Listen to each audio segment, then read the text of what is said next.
What is up, guys? Welcome to another episode slash hybrid video. This is going to be mainly a YouTube video, but also I'm going to post it on Spotify just to kind of run an experiment because experiments are fun and I enjoy doing experiments. And speaking of experiments, I'm going to run an experiment on myself, and that's what this video is going to be all about. I am officially signed up for a 50K that is occurring in April, 18 weeks-ish from today. And I'm just going to talk about a little bit about that decision to sign up for it, what my tentative plan is going to be going about it, and just some things that I'm going to share along the way. Haven't exactly decided how I'm going to go about sharing stuff, whether it's going to be via article, via YouTube, via podcasts, via Instagram, or probably most likely it's going to be a lot of those things combined. So I'm going to kind of share for those interested. I'll do a little feeler, see if people are actually interested in, watching a little bit of my journey. I'm not going to do like daily vlogs or anything, but I'll probably periodically do like a day of training, a day of eating, a day of, I guess, like prepping for an ultra marathon as a big non-ultra marathon runner like myself. I'm not that big, but for ultra marathon standards, I am definitely a Clydesdale. I'm just under 200 pounds, and that's not very small. I'll kind of talk about my goals here in a little bit, but that's kind of the plan. This is the first episode where I'm just going to kind of talk about a few things that went into making this decision, a little bit about my training plan, a little bit about my nutrition approach, a little bit about the interim goals that I have kind of between now and then. It's only 18 weeks away, but I've never ran a 50K before in my life. And 50K, for those wondering, it's the shortest ultra marathon in existence. So it's only 31 miles. But usually people who sign up for a really long ultra, like a 100-miler or even a 50-miler for their first one, don't fare very well. So I am taking the smart approach. And this was kind of a last-minute decision. And I don't necessarily recommend making last-minute decisions like this, unless, of course, you have a solid running base. And my running base is certainly not ultra marathon ready, but I at least have been running usually on average 30 miles a week or so, a little bit more, a little bit less sometimes, over the last several, probably years at this point. So it's not like I have no base. I just don't necessarily have a specific ultra marathon running base. I do most of my runs on the road, and I'll kind of talk about how I plan on incorporating some more trail-based stuff, and I'll kind of talk about what the course looks like and all that kind of stuff. So I have a very, very loose outline of notes. Usually I do a lot more preparation for these single topic episodes, but today was just kind of on a whim, and most of it's in my head. And so I'll try not to miss anything. And you might see me referring to my notes every so often. Usually I have my notes on a separate screen right next to the computer, and they're a lot more detailed. Sometimes I don't really use them. I usually just kind of look at them and then just talk off the cuff. If it's a Q&A episode, I don't use notes at all, but either way, we're going to try and keep this in some sort of solid structure and go from there. So why am I doing this? What made me make this decision? To be honest with you, a couple of things. One, my wife's friend, Abby, shout out Abby. She's also a former client of mine. She is doing it as well. She's doing the 50K, and my wife was going to help her at the aid stations and stuff. So it's a loop. I just found this out today. It's a loop trail. So it's like 7 and change, 4 loops, and it equates to 50K, AKA 31-ish miles. So she was going to help her friend out at the aid station, and now she's also helping her husband out because I signed up. So that was part of the inspiration, as well as I have been training without really a goal necessarily for a long time.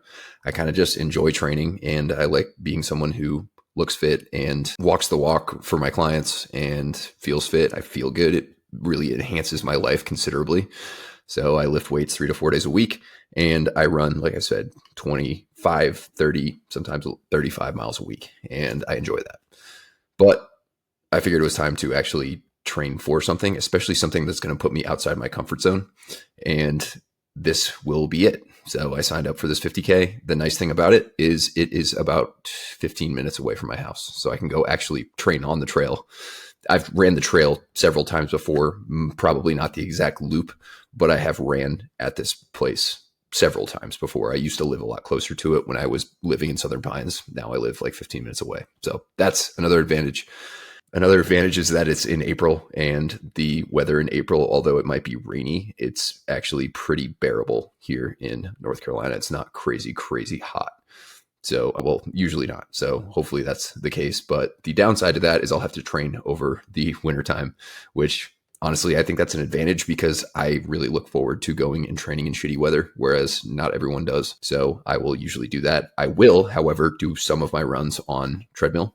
I actually am about to either buy an X22i from Nordic Track or an X24.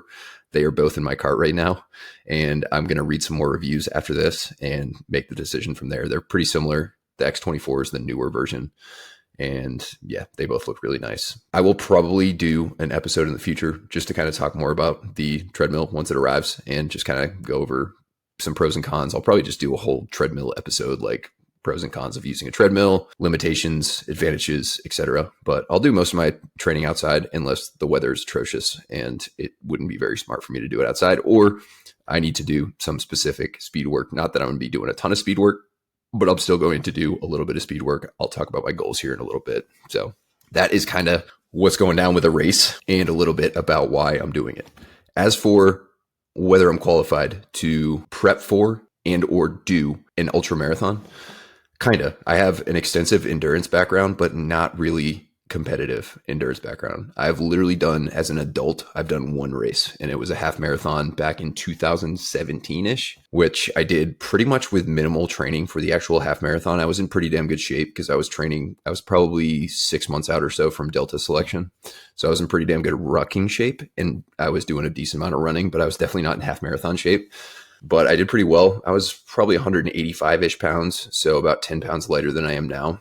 And I ran a hour and 27 and change, which is about a 6:40 pace. I think my pace was exactly 6:40, which comes out to an hour 27 and 18 or 20 seconds or something along those lines. I don't remember exactly, but I do remember my pace for whatever reason. So I was pretty pleased with that. I was definitely beat up because I did not really train well for it, and it was a road race. And I had been doing all of my running and rucking on gravel and grass because I was living in like a mountain area in Rome. This was in Romania too. This was on deployment, and my teammate was running one, and he's like, "Hey dude, you want to run it with me?" I'm like, "Sure, why not?" So I decided like 48 hours prior that I was going to run it. But that is the only race I've done as an adult, but I have gone to and successfully completed some endurance-based selections, as you guys probably know. I did SFAS in 2012, and then I got selected in 2018 at the Long Walk, aka CAG selection, Delta 4 selection. So I have done long movements before, most of them with rucks on as opposed to running. So a little bit different, but kind of a similar fueling strategy, a kind of a similar way your body just gets beat up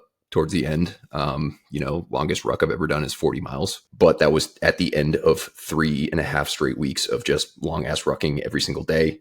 And I had gotten a pretty good feel for just what it feels like to get beat up and a pretty good feel for how to fuel that kind of stuff. So although this will be definitely different, I'll have to do some practice fueling and seeing what my body responds to and getting myself good at eating while running rather than walking. So it's going to be a little bit different. Generally, the guys who are the best ultra marathon runners, of course, they're great runners, but they're also great eaters, and they're great eaters on the run. And for me, because I am probably 30 to 40 pounds bigger than the average ultra marathon runner, maybe even more, it's going to be a big time eating fest. So I'm going to have to really get used to just eating throughout the day, not only, but also eating on the move and getting my body used to training on a kind of a full stomach. Not necessarily a full stomach, but less than an empty stomach.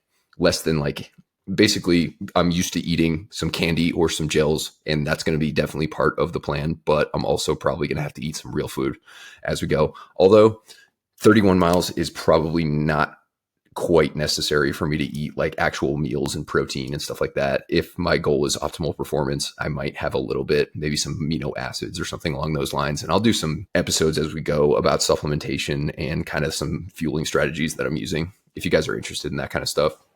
By the way, let me know in the comments what you guys want to hear about, if you're even interested in this or not. And if so, like kind of the particular things that you are interested in kind of learning about, whether you're prepping for an ultra run or whether you're prepping for selection or whatever you're prepping for. If you're just interested in it, I think there's definitely some carryover. So I think it would be kind of cool to just go through a few different episodes on various different topics. So I think like the longest thing I've ever done that was actually timed, I've done 3 18-mile rucks before in my life, all of which had about 50 pounds. 2 were in training for Delta 4 selection and 1 was actually there. The 2 training ones I did, one was like 2 hours, 52 minutes, which I believe is like a 9 and change pace.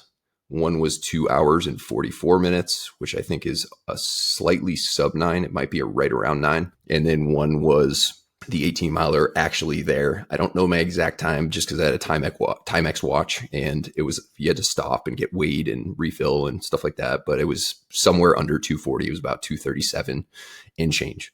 So that's my PR. That's like an 8:45 pace for 18 miles with 50 pounds on my back. I'm not saying that you have to be that fast for that selection, but it's just like some of my longer endurance stats, just to give you guys an idea. However, for context, now I'm 197 pounds and I am absolutely not in that kind of endurance shape. And although I'd like to get there, definitely have some work to do. And 18 weeks is a decent amount of time, but it's not a ton of time, especially for long endurance stuff like this. It just takes a long time to make those adaptations, not just aerobically, but also joint wise, soft tissue wise, make it so that my body adapts to the actual impact and so on and so forth, especially if I want to do really well and like run the whole time. And that's one of my goals. So on that note, let's talk about some of my goals. So I've got more than just one goal besides this. Just do the 50K. I am pretty realistic. And although I don't think it's that big of a 50K, by the way, if you are in this area and you're interested, it is the Weymouth Woods 50K. There's also a 25K. The price is only $80, which is very surprising. I thought the price was going to be a lot higher. And I think there's aid stations. I'm not 100% sure if it's self-sustaining or if there's aid stations, but either way, like it's a loop. So I'm assuming at the starting line, every 7 miles and change, there's going to be some sort of refill station where you can refill water and you can refill your glycogen stores and whatnot. So I was actually surprised with that price.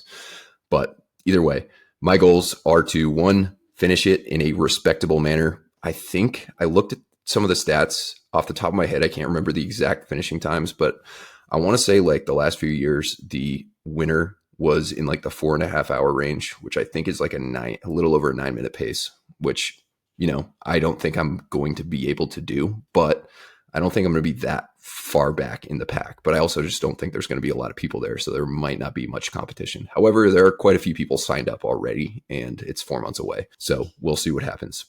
Additionally, I want to maintain a body weight of over 190 pounds. So when I step off that day, I want to be at least 190. So that gives me a little bit of wiggle room. I have 7 pounds that I can potentially lose. Also, I want to maintain a solid level of leanness. A lot of people think when they go and do these types of training events that they're going to get super shredded and super lean. Not necessarily the case. Running is a very catabolic activity, aka anti-muscle, especially when you're running really, really long. And it's pretty hard to maintain solid body composition. So I got a in-body scan at my gym, which are very, very not very accurate. So you have to take those with a grain of salt. But last week it said I was 7.7% body fat. But reality, just looking at myself, I'm usually pretty decent at like actually telling someone's body fat if they're under 20-ish% by looking at them in the mirror. And I am probably in reality about 10%, maybe a little higher, maybe a little lower, but that's what my guesstimate is. I'll post a picture here and you guys can like critique me if you want and say that I'm full of shit. Just FYI, I store literally 98% of my body fat in my lower abdomen. So my limbs are super skinny. My back is very, very shredded. My glutes are always really shredded. All of my fat is literally like right around my belly button area. And I also have weird ab genetics. So I have to be 6-ish% body fat, 7% body fat to see like a good solid outline of my lower abs. And I don't enjoy being like actually 6 to 7%, not in body scan, 6 to 7%. So I'm probably about 4% body fat away from there to be able to see that. But either way, I haven't really been tracking my nutrition at all. I haven't really been dialed in with it at all. And I'm going to have to get more dialed in the sense of I'm going to have to eat a lot more food and really be dialed and meticulous in order to not get skinny and weak and small throughout this entire time. And also just kind of like maintain a solid physique. And then another goal is to, within 72 hours, probably about 72 hours or 3 days before the race, hit a 500-pound deadlift. So my deadlift right now, if I had to guess what my 1 rep max is just based on recent training, I haven't hit one. I'm probably going to hit one in the next couple of weeks just to see where it's at when I'm like fully rested and fresh for it. I would guess it's probably in the 520, 530 range. So I've got a little bit of strength I can lose on the deadlift, and I probably will realistically lose a little bit of strength because I'm going to take the running more seriously, but I am still going to get some solid training in, which I'll talk about here in a little bit.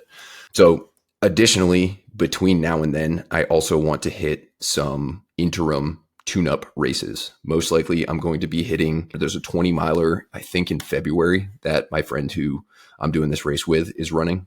And I think it's around a Lake Jordan or something along those lines in North Carolina. And I am probably going to hit that. Just kind of a strategy that a lot of runners use is they'll do tune-up races where they don't necessarily peak for the race. You almost treat it like a training session. So you're not going for like PRs, but you can use that as like a way to test things out, test out fueling, test out how your body feels. And it's shorter than your race. Of course, I'm not going to go out there and run 31 miles in training. That's just not very good strategy.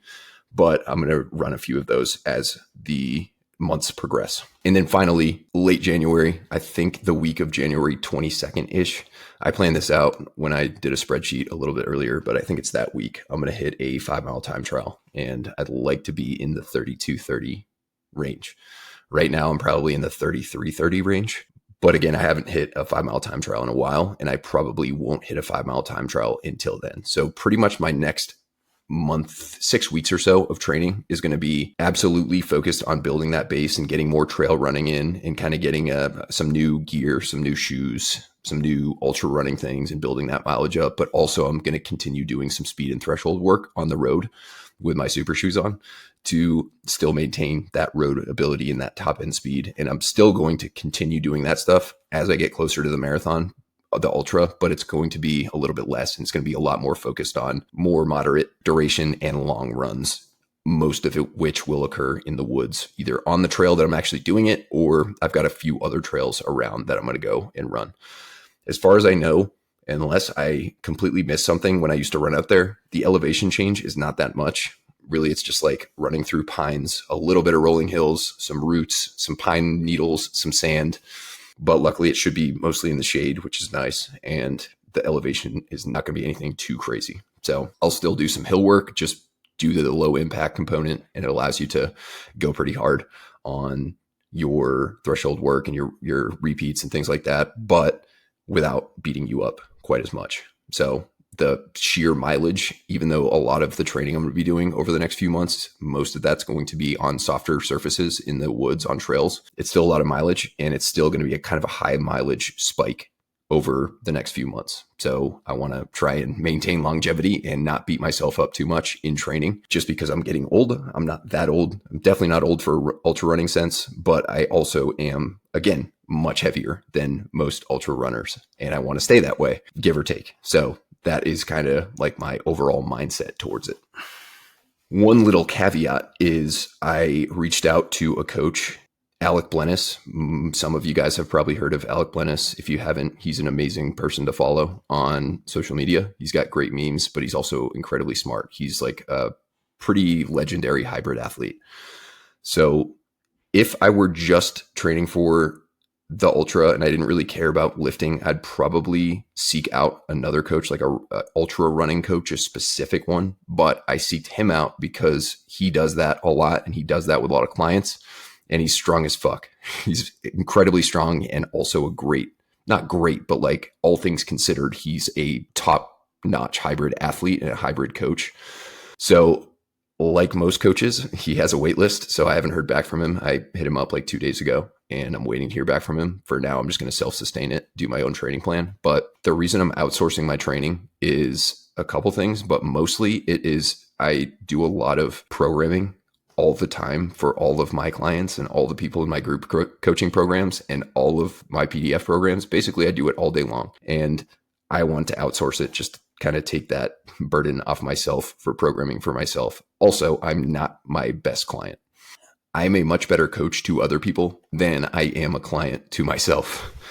So even if I have this perfect plan written out, which I do have a pretty solid plan written out, at least for the next 10 weeks or so, my adherence to that may not be great because I sometimes listen to my body, but sometimes I don't really listen to my body. I listen to kind of like what I want to do instead of what I know I should do or what is written out that I should do. And I don't think that following a plan that is just set in stone and never auto-regulating, never ever changing anything or tweaking anything or moving anything around is a great approach, because with something like this, your body is always going to be a little bit extra fatigued or a little less fatigued. There's going to be days where you can take a little bit of extra, go a little bit harder. And there's days where you should dial it back. There's days where maybe there's no training programmed, but you feel really good. You're well recovered, and maybe you should train that day. There's other days that there is training programmed, but you're feeling absolutely destroyed and you shouldn't train that day. If I have a coach, I'll be able to just kind of not have to think about that myself and not potentially make some poor decisions as I go. So also, I've never programmed for an ultra run before for anyone, nor have I had someone program for ultra running for me. And although I think I am one of the best programmers for selection and hybrid training, I haven't been in the ultra realm before. So I want to learn how to program for ultras, especially when you want to maintain a physique that makes you look like you lift and maintain that 500-pound deadlift. So don't want to become a super duper skinny ultra runner. That's not really the plan for me. But if I happen to be a little bit skinny, here's the thing, my genetics are not very favorable for staying muscular during this process. My genetics are a skinny runner. My body wants to be a skinny runner. If I didn't work pretty damn hard to maintain my size, I would probably settle around 175. And I am over 195 at 6'1". So that should give you an idea of like where my genetic set point is. So it'll definitely be a cool experience, and it's very exciting because I'm going to have to like really put some detailed thought into it and really cover a lot of variables. So what is my training going to look like? Again, this could change if I end up getting a coach, but for now, my plan is to do the following. So I'm not going to go over like sets, reps, everything like that, but I'll just kind of talk about like the way I'm going to split my training up. So because I am my own boss and I set my own schedule, I don't follow a 7-day split. I usually follow a 8, 9, or 10-day split. For now, I'm going to do a 9-day split. So out of those 9 days, the next 2 months or so before I really ramp up the volume and really focus a lot more on pretty much just the deadlift and ultra running, I want to continue lifting a decent amount. So I'm going to have a 9-day split. 3 to 4 of those 9 days, depending on the week, are going to be strength work. And I'm going to do 6 to 7 runs out of that 9-day split. I'm going to have one complete rest day, and I'm going to have one day where it's like a swing day. If I feel good, I might do an easy run. If I don't feel good, I'm going to take a rest day or maybe do some cross training or something along those lines. And also I will include some cross training, probably like incline walking or some bike work if I'm ever feeling banged up, just kind of auto regulate and add that in there. My lifting breakdown is going to be one day where I just pretty much focus on the deadlift. I'll do deadlift, maybe some knee extensions and some arms. That's going to be one whole day. That's going to be my main deadlift day. And then I'll add some low fatigue, just isolation movements in afterwards. One day is going to be a upper body only lift. One day is going to be upper focused full body. And the other day is going to be lower body, with the primary focus that day is going to be deadlift assistance work. So like RDLs, maybe some lighter deadlifts or some pause deadlifts or some slow eccentric deadlifts, something that's not crazy heavy, not quite as fatiguing as like my main deadlift day, but something that's going to hopefully help me maintain my deadlift strength. Those are going to be the 4 days. And if I were to drop one, I would probably drop the full body upper focused day, because I don't necessarily need to hit another upper body focused full body day. I can definitely get away without doing that, especially if I'm hitting a little bit of upper body on the deadlift focused day. Throughout that time as well, because like I said, I'm also kind of focused on that 5 mile that I want to hit at the end of January. The types of runs that I'm going to be doing during that time are one speed day. So that'll be something like 400s, 800s, or a little bit longer threshold intervals, something along those lines. Or if it's a week where I'm feeling a little banged up, or pre-planned week of hills, I'll do some hill work either on my treadmill that hopefully I'll have pretty soon, or I've got some hills in my neighborhood that I can use and do some hill work on that. I'll have one long run day, one very long run day. I'm probably going to start this weekend with 8 miles and then probably add a mile or two pretty much every 9 days it comes around. I'm going to have 2 moderate days. Those will be anywhere in the 5 to 10 mile range, just depending. Start today. Today was my first moderate day. It was a 10K, so 6.2. And then I will probably add a little bit, but that one will those two will fluctuate a little bit because they're both moderate days and they're just going to be some days a little longer, some days a little shorter based on how I feel, but it's going to be a slow ramp up in mileage. I'll have 1 tempo day, and that tempo day is only going to be until I get to this 5 mile. After that 5 mile, I'll probably drop that, or at least do it maybe every other block or something along those lines. And that'll be on the road. Or I might try and do some tempo style work, some tempo / threshold style work on trails as I get a little bit closer, just to get used to running a little bit faster on trails for the potential chance where I might have to run fast when I'm out there. I'm not going to be running at tempo pace the entire time. That's not realistic, but still worth actually throwing in there just to do once in a while. Running slow in the woods is one thing. Running fast in the woods is another thing. It can be dangerous. So you definitely want to practice that a little bit. And I'm planning on doing that. And then a couple days that are going to be like easier, shorter recovery style runs with some strides. I really love to do strides, especially I'll do a lot of strides until that 5 mile comes up, but I'll do anywhere between 8 and 15 strides after a nice easy run at around my goal 5 mile pace. And those will be like 80 yards, maybe 100 yards. So they're not going to be super fatiguing, and they're just going to get me used to running at that speed throughout the time that I am actually prepping for this thing. After I hit the 5 mile in late January, that is when I'm going to drop a day of lifting. So I'll be doing 3 lifting sessions throughout those 9 days. And I'll also add another long run. So that long run, my second long run, may not occur every single 9-day split, but I am going to have a couple weekends or a couple back-to-back days. They might not be weekends just because it's a 9-day split, where I do a really long run followed by a not so long run. So I might hit like an 18 miler one day, and then I might hit a 12 or 15 miler the next day. The reason being, that's usually a little bit of a less stressful way to emulate running towards the end of the race. So instead of going out and running a 28 mile run or a 30 mile run or something along those lines all in one go, that would be just pretty rough on the body. And obviously I'm going to do that on race day, but I'd rather not just destroy myself like that in train up. I will do a longer run and then a slightly shorter, but still pretty damn long run the next day to kind of get used to running on those fatigued legs.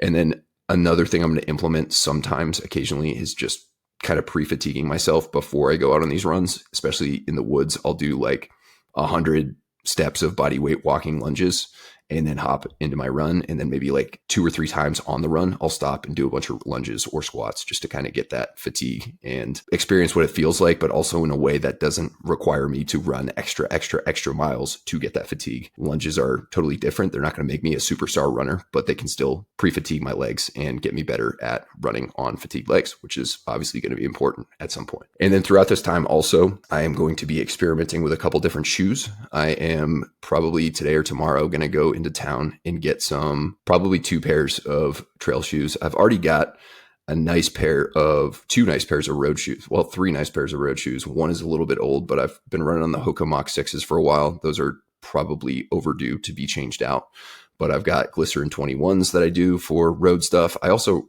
have been running those on trails too. Like I wore those today on my trail run, and they're not trail shoes, but they still work. Like the trails behind my house are not all that technical, but I'm going to get some actual trail shoes. I've had good luck with Solomon's in the past. I've never tried Ultras, but I've heard great things. So I'm probably just going to go try on some pairs and then probably come home and buy them online, because the River Jacks and Southern Pines is where I'm probably going to go. And they're just ridiculously overpriced. And I'd rather just try them on and come home and purchase them online. So we'll kind of keep you guys posted on the shoes, but I'm not a big time shoe head. Oh, and also I have Vaporflies. I just got a pair of Vaporflies that I am doing my road speed sessions in, and those are a good time. So I'll rotate between multiple different types of shoes and then kind of make a decision for what I'm actually going to race in when that gets a little bit closer. Also, I'm going to experiment with different running belts and vests and stuff like that. It's a cupless event, which I believe means there's no aid stations with cups where you can just take swigs of water. So I'll have to restock my water pretty much every lap, which is not a huge deal.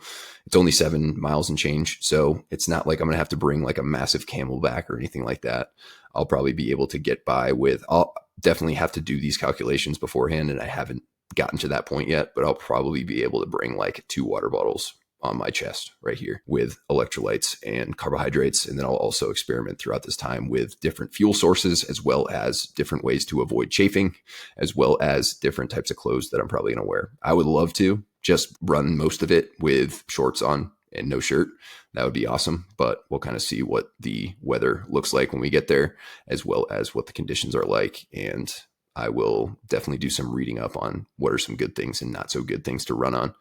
But throughout the winter, I'm also going to do a lot of training outside, even if the weather's pretty shitty, unless it's kind of dangerous out, or unless I want to do something very specific that I don't really have easy access to, like speed work in a way that's not going to bang me up. So like hill speed work, I will probably do some of that stuff on the treadmill, and then I'll do some other stuff on the treadmill. But I would say probably 80-20. I'll do at least 80% of my training outside. So I will definitely have to get some experimentation in, especially for longer stuff with some winter clothes, which I'm looking forward to. That's the cool thing about Ultra Prep is you just get to experiment with a bunch of different things, a bunch of different fuels, a bunch of different electrolyte concoctions, a bunch of different clothing, a bunch of different shoes, a bunch of different, strategies for race day, a bunch of different strategies for training and all that. And I'm looking forward to it. I like experimentation like this.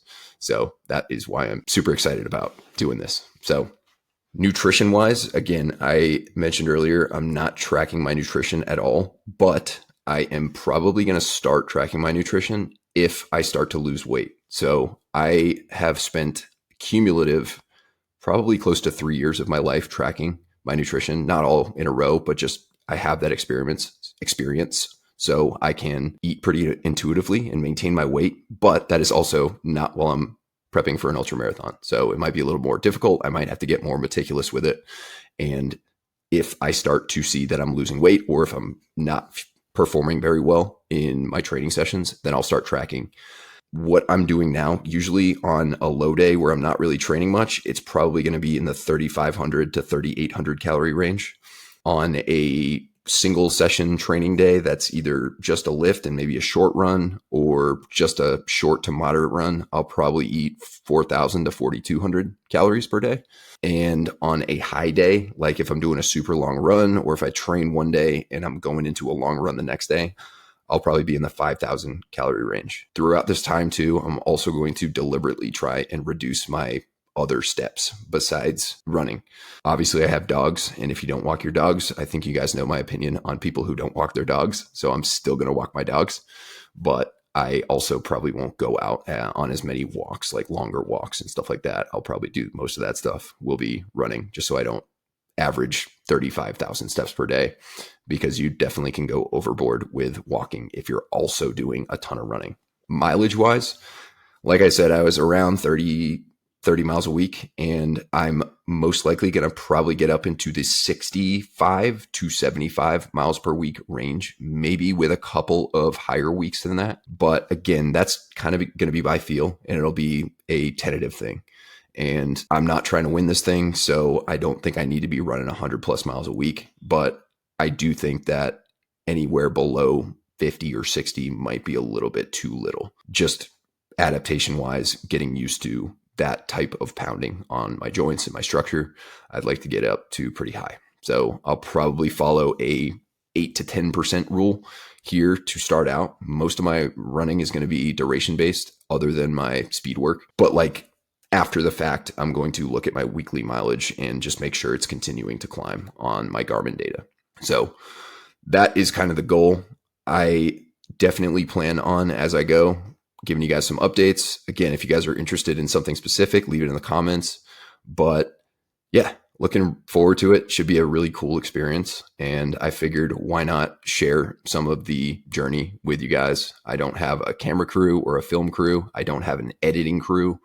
And it takes me a really long time. It takes me however long the duration of the video or the podcast is to record it. But all of the behind the scenes stuff just takes a really, really long time. I am absolutely in the process of trying to get an editor to kind of help me online to streamline the process from when the video is done shooting to when it can go up, or the podcast or whatever it is. But for now, it's probably going to be pretty low production value. It's not going to be super flashy or anything like that. And again, I haven't really decided if I'm just going to make them YouTube plus podcasts, just YouTube, just podcasts, or even just some articles, or just a combination of all of them. Let me know what you guys would prefer. I know I have probably several followers that watch the YouTubes and also listen to like the podcast, the separate podcast, even though I post the podcast on audio and video. I'm guessing most people are one or the other, but I would assume that people who listen to my podcasts on Spotify and Apple Podcasts also enjoy watching YouTube videos. So I highly doubt they're going to be all doubled up, but we'll kind of see what happens and go from there. So really looking forward to it. And I appreciate you guys sticking around if you're still here. And yeah, interested to hear what you guys think and what some of your questions and curiosities are. And I'm happy to share. I'm definitely an open book. So don't hesitate to kind of ask for whatever. And I will do my best to give you guys some good content around it. So thank you guys very much for listening. I will be back soon with another video / podcast. And until then, Terminator out.